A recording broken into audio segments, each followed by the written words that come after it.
In 1996, this woman came forward to tell the Belgian authorities she'd spent her childhood years as the victim of a pedophile network. She described a world of organised sexual abuse, torture and even murder.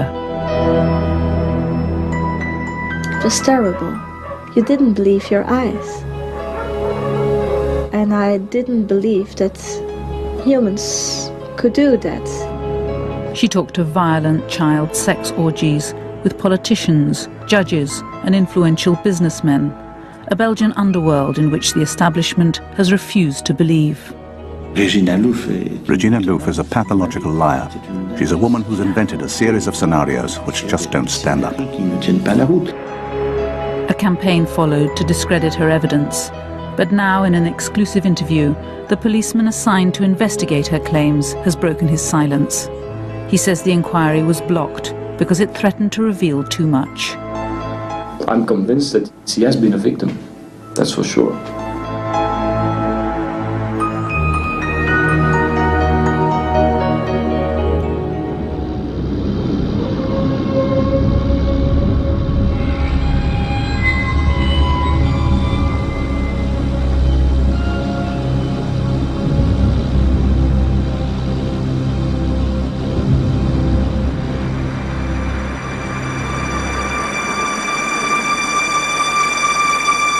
In June 1996, this Belgian slum revealed a bitter secret that would come to haunt the nation.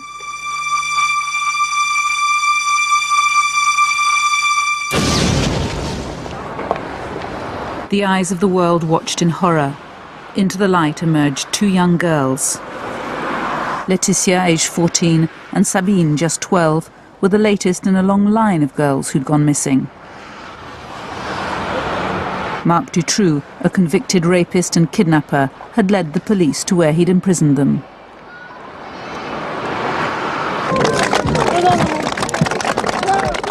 Relief swept Belgium as their tearful homecoming was caught on camera.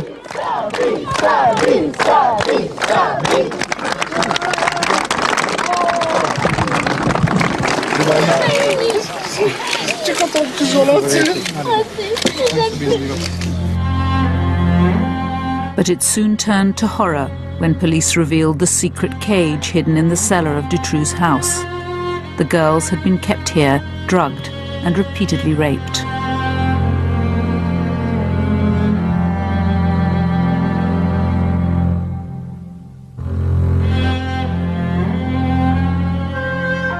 But what of Belgium's other missing children? 8-year-olds Julie and Melissa, who are missing for more than a year, and 12 others who'd vanished mysteriously. Was this a new lead in the hunt for them? The hopes of their parents were soon dashed. Within days, Marc Dutroux led police to the site where the bodies of Julie Lejeune and Melissa Rousseau were buried. The parents were informed, but when the Rousseaus asked to see their daughter, Melissa, for the last time, they were refused. We begged, we were crying to see her. Really, we insisted with our lawyer, we really cried. They said, no, it's not possible, that's the law. But we said, what's the point of the law? And they said it's for your own psychological good.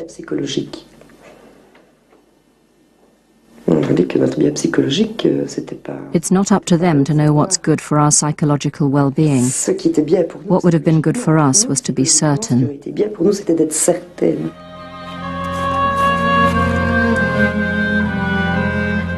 It's 6 years since the police unearthed the bodies of Julie and Melissa, buried in the garden of this house.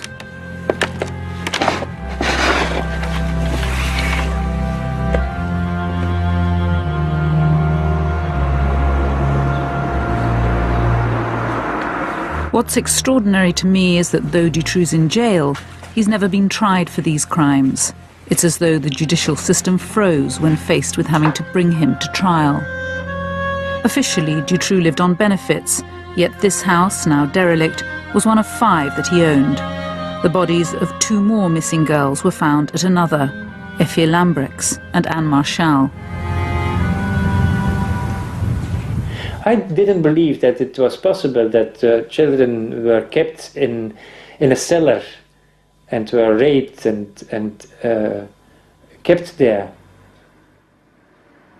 until that Dutroux was taken to prison, and that we could see the cellar. At that moment I had to believe. Before the murders, Marc Dutroux had already been convicted of 5 charges of rape and kidnapping. Yet somehow he'd served only 6 years in jail before he was released back into the Charleroi underworld. This was once Belgium's industrial heartland, but today its most famous industry is crime. Dutroux melted back into this realm of prostitution, drug traffic and stolen cars, and began to plan his next project, the kidnap of children.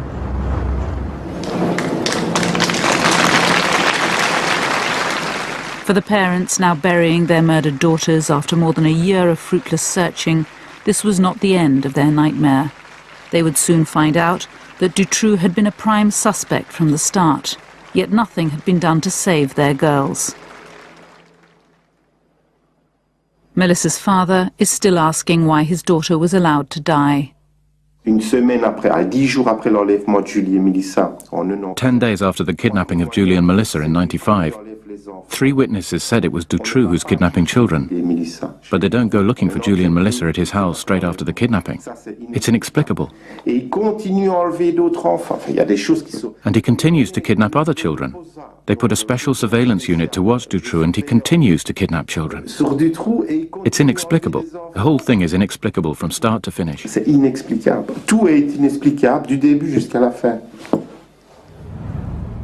What is known is that Dutroux was finally caught when his white van was identified. It had been used to snatch a 6th girl miles away from his home patch. The man who arrested Dutroux was Jean-Marc Connerot, an investigating magistrate. He became a national hero, uniquely respected by the parents of the murdered children. He is someone who wants to know the truth. You can feel it when you talk to him. You can feel that he wants to investigate, that he wants to have the truth. He is a very good magistrate. Connerot arrested Dutroux's associates. Among the first was Jean-Michel Nihoul. Nihoul and Dutroux had been seen at the site of the latest abduction the night before. They'd been in constant phone contact the day it happened. And the next day, Nihoul gave £10,000 worth of drugs to an accomplice of Dutroux. One witness claimed Nihoul had ordered a girl. Connerot knew Nihoul had influential friends. He suspected he was the brains behind a network supplying clients with children to abuse. It's a charge Nihoul denies. Connerot appealed to the public for information. When I saw him walking down the stairs, I thought that I knew everything about him. It was a shock. I thought, finally, they stopped him. Regina Louf was one of the first to come forward. She said that as a child she'd been abused for many years in a pedophile network involving Nihoul and Dutroux. I remember Jean-Michel Nihoul as a very cruel man. He abused children in a very sadistic way.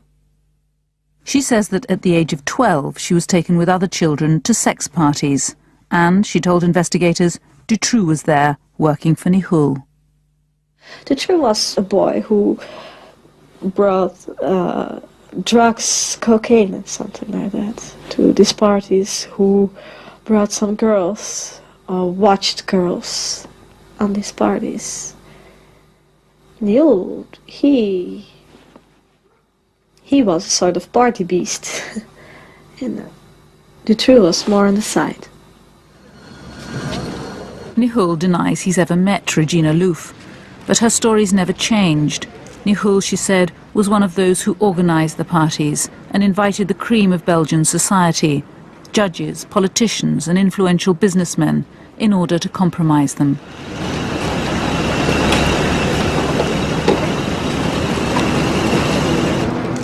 It was big business, yeah. And it was very well organized, too. There's a lot of money going on there, and a lot of blackmail also. They had a lot of parties. They filmed it even. So yes, Yes, it exists. I know it sounds crazy. And I know that there is a big taboo on everything like that. But it exists, you know. Regina Louf's story was horrific, but her account of a violent pedophile underworld was by now reinforced by new witnesses, some of whom also named influential people. The investigation began. The witnesses' identities were protected. Each was given a code name beginning with X. Regina was X1. They went up to X9. Their testimonies became known as Belgium's X-Files.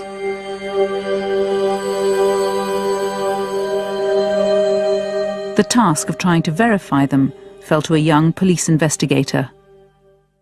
They were telling stories we haven't heard before in our lives, things we couldn't believe at the first. So we told ourselves, is this true? Could this be true? And when it is true, it's frightening that things like that could happen. We had a special room for the interviews. It was specially equipped for people who have been victimized by such matters. There was a camera in the room. They were done mostly in the evening or the early hours. When the interviews were finished, they were written down by a few people of my team, all the way from the first word to the last, literally. But before the investigation could get underway, there was a bombshell. Jean-Marc Connerotte, the man who'd arrested Dutroux, who'd saved the imprisoned girls, was sacked from the case.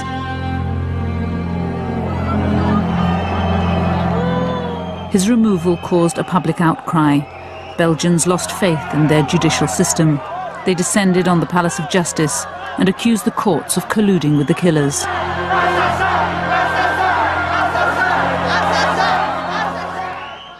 The father of one of the murdered girls spoke for all. Ça reviendrait un peu pour nous à aller cracher sur la tombe de Julie et Mélissa. Il y a un juge. There's an investigating magistrate, Connerotte, who arrests 10 people, and they sack him and they appoint another investigating magistrate, Langlois, who's never done the job before. It's his first appointment in the most important investigation, in the biggest file of the century. You're going to put in an investigating magistrate who's never done the job before? Can you understand that? 300,000 outraged Belgians marched through Brussels in a demonstration of grief and solidarity. This white march was the largest protest the country had ever seen. Belgians felt that the dismissal of Connerotte was a betrayal of Dutroux's victims, that it signalled the end of any real search for a network. The two rescued girls were overwhelmed. Un grand merci à tous d'être venus si nombreux. Merci. Merci aussi à tout le monde d'être venu.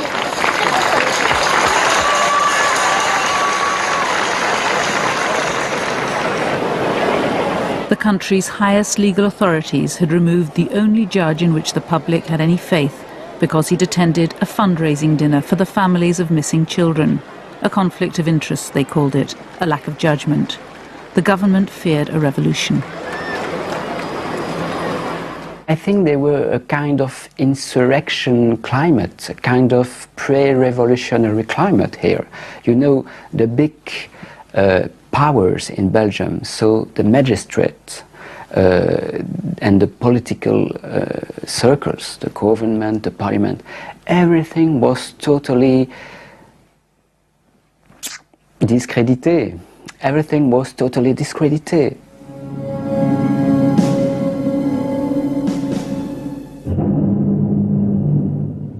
No one knew what to believe anymore. Rumour and speculation spawned a variety of wild theories. He will instigate ultimate fear. A feature film suggested the whole affair was part of an extreme right-wing plot to destabilise the country. I'm very pleased, Victor.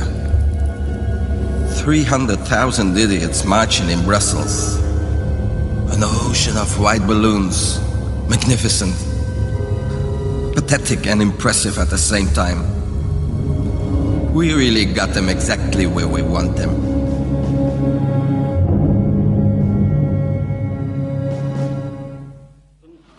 En op verzoek van de Kamervoorzitter, de heer Raymond Langendries. To appease the public's concern, Parliament set up the Dutroux-Nichoul Commission.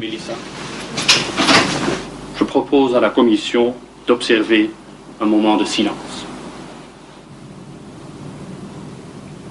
Merci. As the pressure grew more and more, they decided in a kind of panic climate to create the commission because the political world had to try to find an answer. But what the commission revealed was incompetence that beggared belief. Police had been told of Dutroux's plans to make money by kidnapping children. They had his house under surveillance throughout the abductions. They even searched inside and heard the sound of children, but failed to find the dungeon. What it established beyond doubt was that the girls could have been saved. They had everything they needed to arrest Dutroux. That's the scandal of this affair. Dutroux was known. He had previous form. They had valid intelligence that he'd built the hiding place in the cellar for the little girls. There was information from Charleroi that the children could be at the house. But when the Parliamentary Commission began to ask why, was it incompetence or had someone in authority protected Dutroux, cooperation with their investigation stopped. It was completely sabotaged to the point that all the work they did has been locked away in archives for 30 years. It was Parliament that voted that on itself. Can you imagine?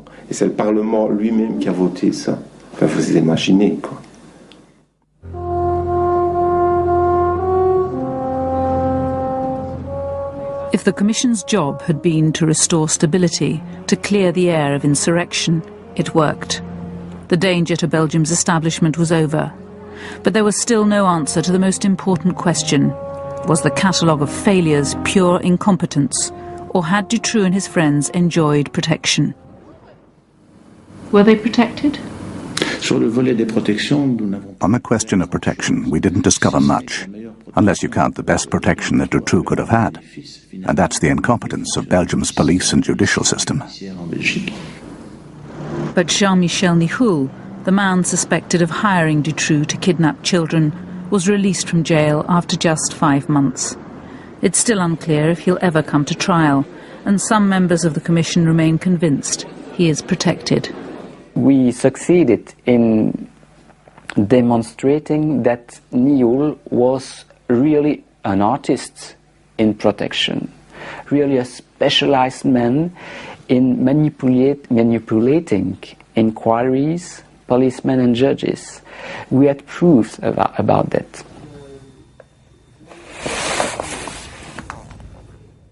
Nichoul's release just left more unanswered questions for the families. The mother of Melissa, Karine Rousseau, has access to the legal evidence the court will bring against Dutroux.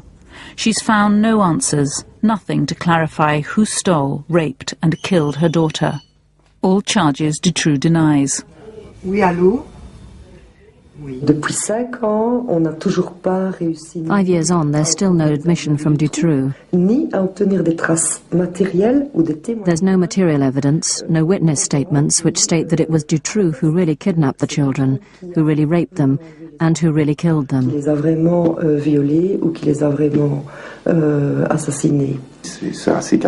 It's a catastrophe because nothing is any more clear today. Nothing is clear. The parents suspect Dutroux was not acting alone, that others were involved in abducting and hiding the girls. When he was briefly imprisoned for car theft in November 1995, Dutroux claims to have left the girls in his cellar, in this specially constructed cage with a little food and water. On his release, after nearly 4 months, Dutroux claims he found the children barely alive, that he tried to save them, but they died in his arms. But for the Rousseaus, this story can't be true.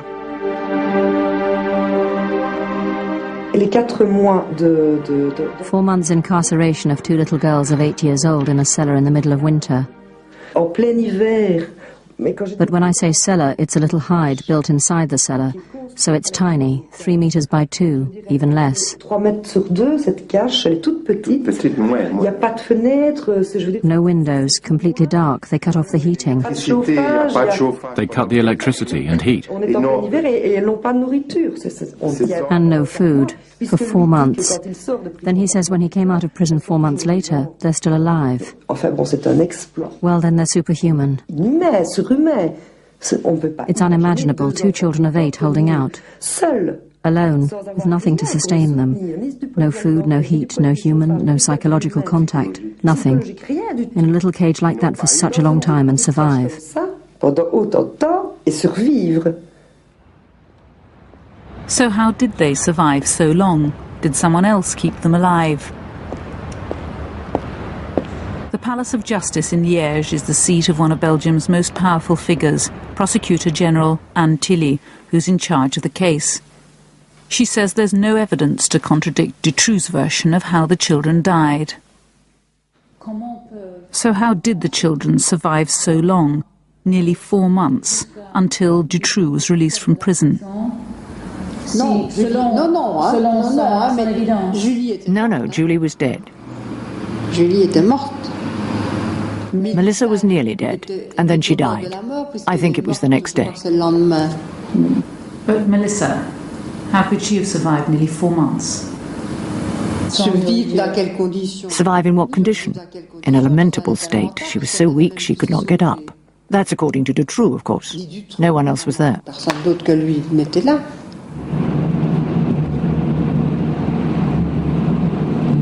Dutroux was acting alone. This is the mantra repeated again and again in Belgium, with a certitude that for the victims' parents is inexplicable. They believe that investigators have blocked every lead, rejected every clue which would reveal that Dutroux was kidnapping girls for someone else. Most painful, perhaps, is the autopsy report which shows Melissa had been repeatedly raped about 2 weeks before her death, while Dutroux was in jail. So who raped this child? Dutroux denies he raped the girls. But isn't it simple to find out if Dutroux raped them or someone else, scientifically? Normalement, oui. En principe, oui.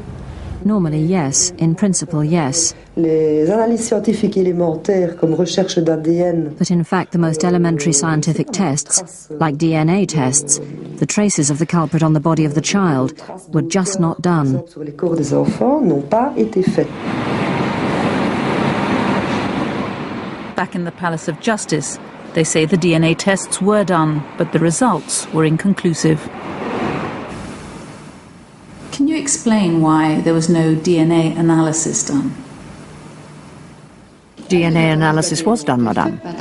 And the results? Nothing.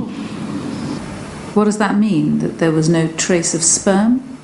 They were in a very putrefied state. It did not allow us to make an analysis of that type, of sperm or anything.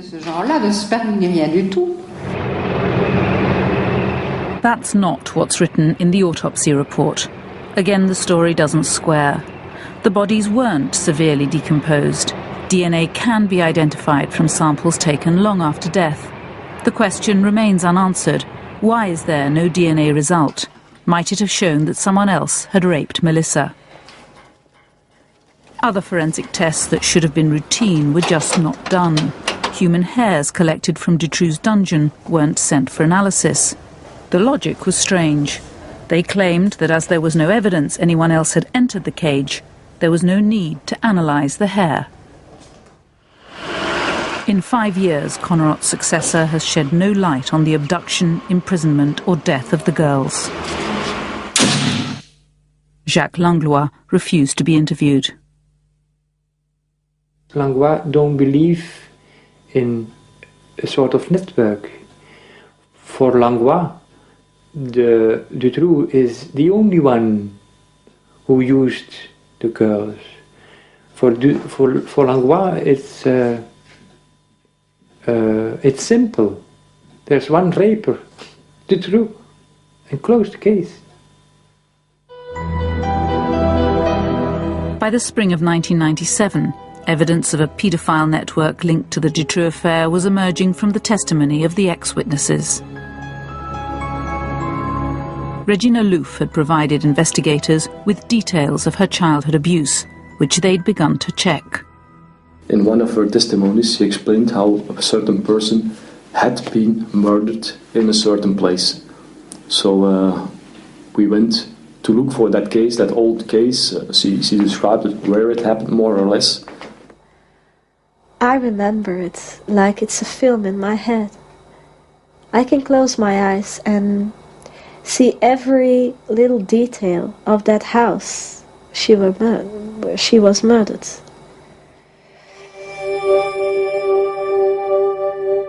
Regina Louf described a house where in 1984 she said she saw the torture and murder of a young girl. The house was connected to an underground mushroom farm. The building has since been demolished, but Rudy Hoskin's team identified it and matched Regina's story to an unsolved murder, that of 15-year-old Christine Van Hees. She gave us some details that made us think that it's impossible to give without having been there at that place, or without having lived that, in the way the body was found at that time and the way she described the person was killed. There were some things that were similar. It was a sort of bondage, so her legs and her hands and her throat were connected with the same rope, and when she moved, she strangled herself, The credibility of Regina Louf's testimony hinged partly on whether she really knew the house where Christine Van Hees was killed. This man grew up there, though his family sold it before the murder. It was two houses knocked into one, with a unique passage of stairs and corridors. No one, he says, could describe it unless they'd been there. There was the corridor here between the two houses, and she drew a picture of the doors inside. They were antique doors, and she drew the mouldings. She described the wallpaper and the front step. I don't know how she could have described it all so faithfully if she'd never entered the house. I don't know Regina Louf. I've never even met her. All I know is, from her description of the house, of the mushroom farm, my brother and I agreed. I'm sure, it's certain she entered the mushroom farm. It's certain. The police were now convinced they were onto something, that Regina Louf's testimony was credible. What's more, it gave them a new link between Marc Dutroux and the man accused of being his boss, Jean-Michel Nihoul.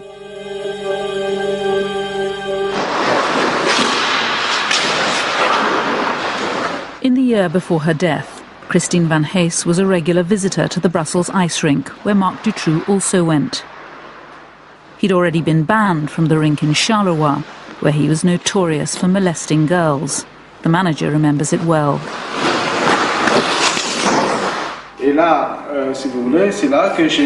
And then I saw him with a young girl who was up against the lockers like this. And Dutroux, who was in front of her with his hands all over her, like this.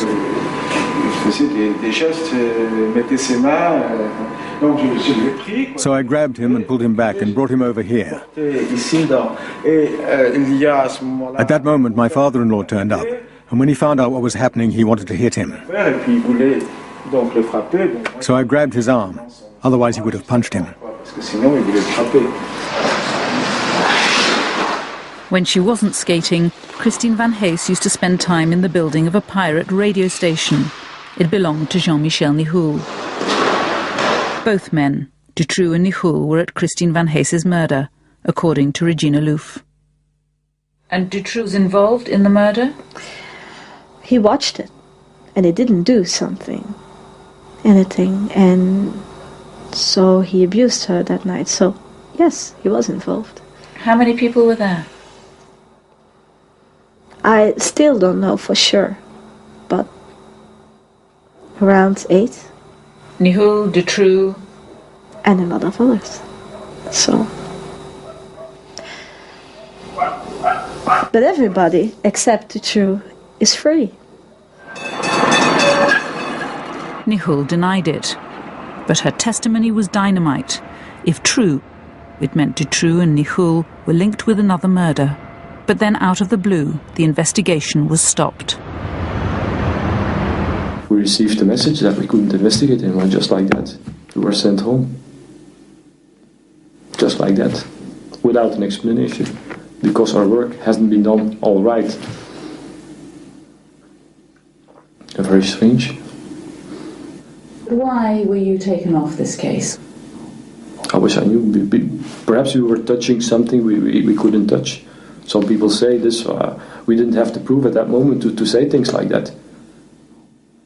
But perhaps we were coming closer to some things, yeah, perhaps. Like what things? I don't know, something Belgium or the world shouldn't know about. Patrick de Batz, the head of Hosken's team, had been one of Belgium's most respected police investigators.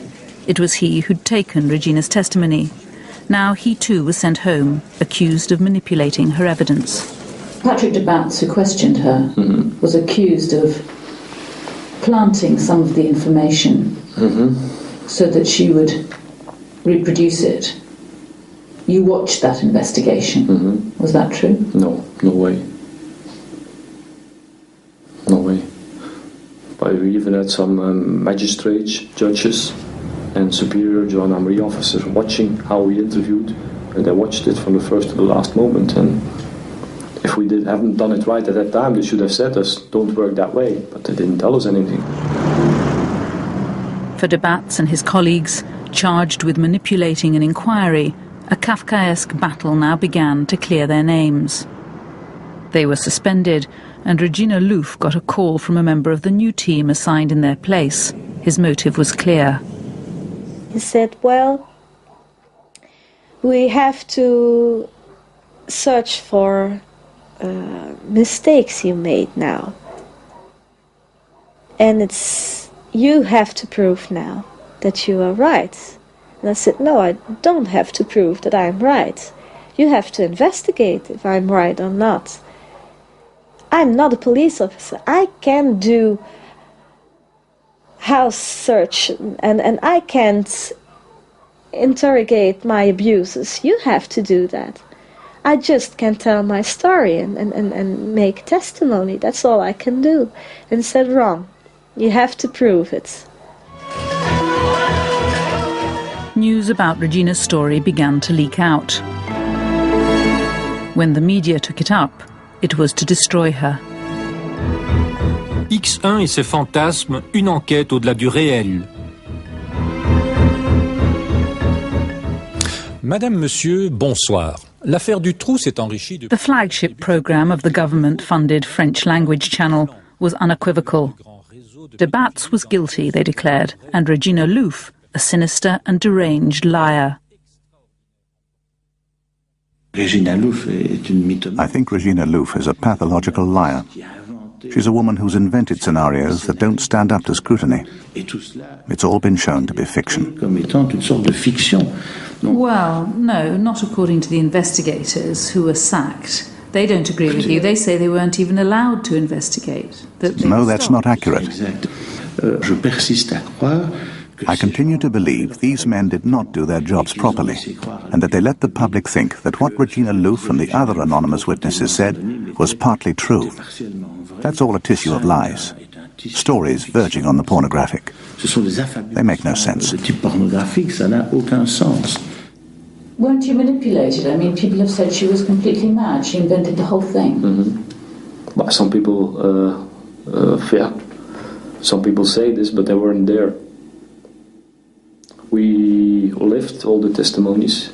We've seen them. We did the investigations. So for ourselves, we know what should have been right or what could have been wrong. But when you haven't lived it, when you haven't seen everything, you can't give an opinion on this. It's impossible. But we found some things that should have been investigated more. I'm married for 13 years. I have 4 children. I live a normal life. I have a business of my own. So I'm not crazy. We are labeled as crazy. We have a stigma.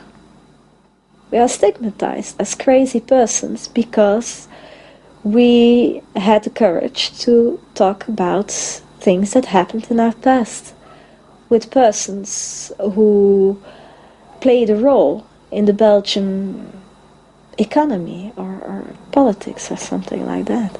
It was easier to make us crazy than to believe us.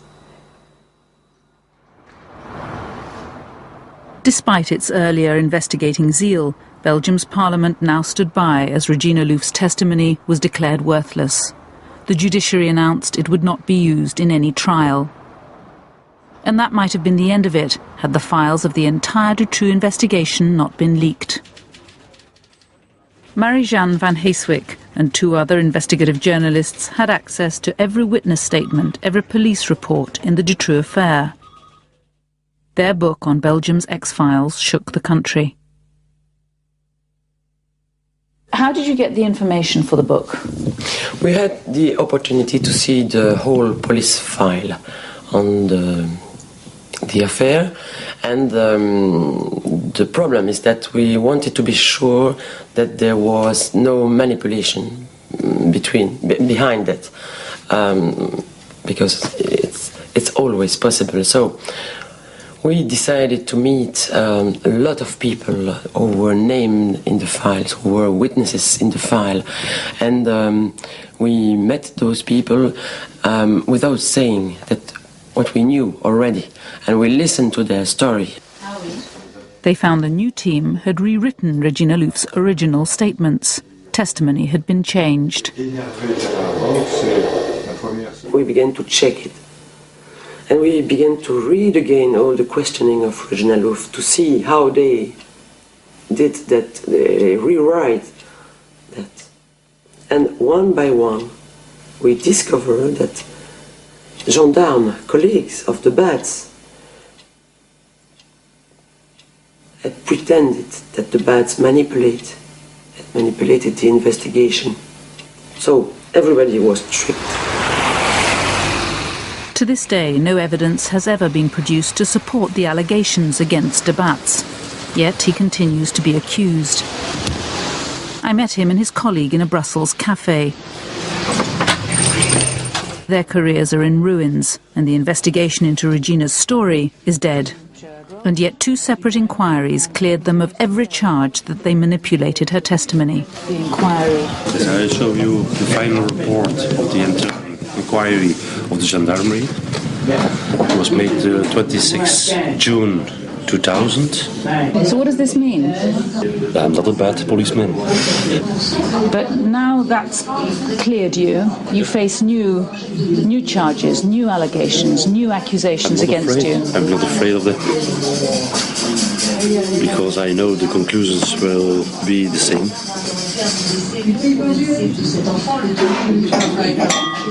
But why this constant barrage of accusations? I don't know. I can imagination things, but I can't explain them.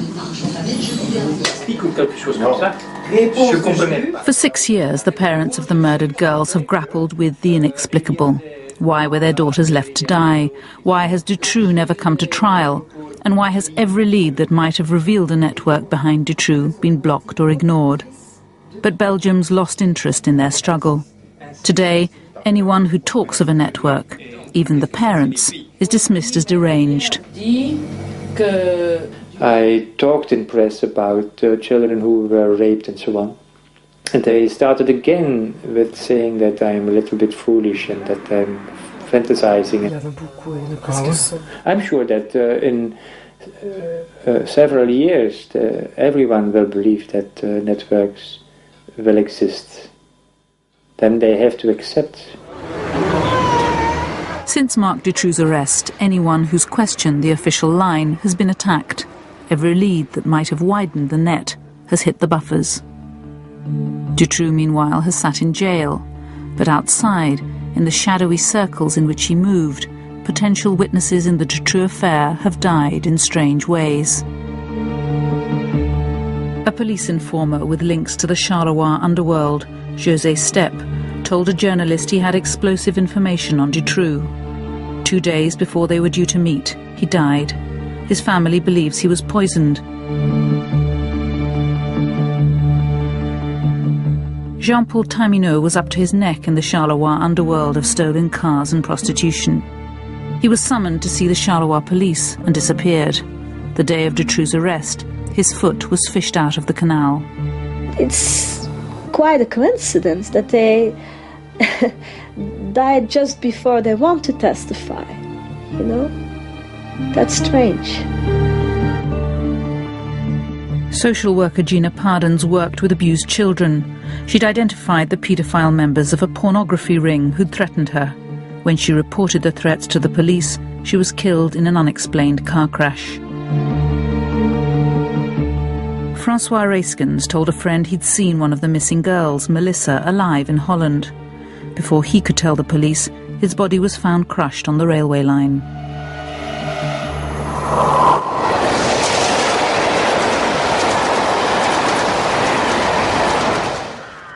Some 20 people, all potential witnesses in the Dutroux affair, have died in mysterious circumstances.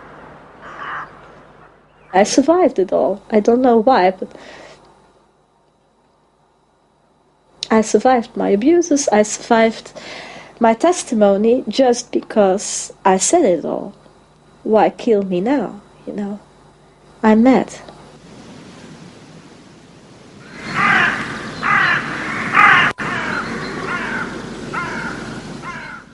An uneasy peace has returned to Belgium.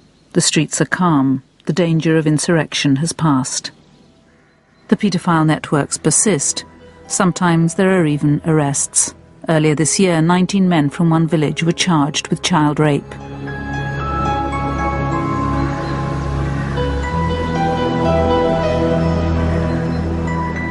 But the Dutroux affair has paralysed Belgium's judiciary. After 6 years in jail, there is still no date for his trial. When it comes, it'll satisfy no one. The trial of Dutroux, it will be a theatre, a circus. And I don't want to be part of a circus. The truth is that there is a network and that they have to search for that network so that you can save other children in the future. In this country, we will never get to the truth. There is just too much truth that needs to be exposed. I'm certain that the people want to understand. They're capable of understanding a lot more than the politicians and judiciary want to tell them. They treat the public like children.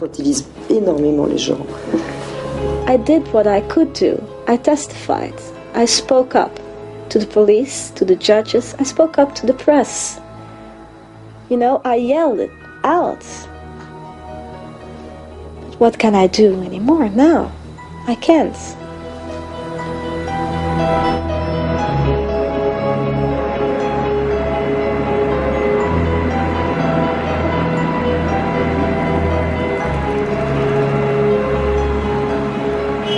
Children continue to go missing in Belgium. Dutroux's arrest has made no difference. Last year it was more than 2,000.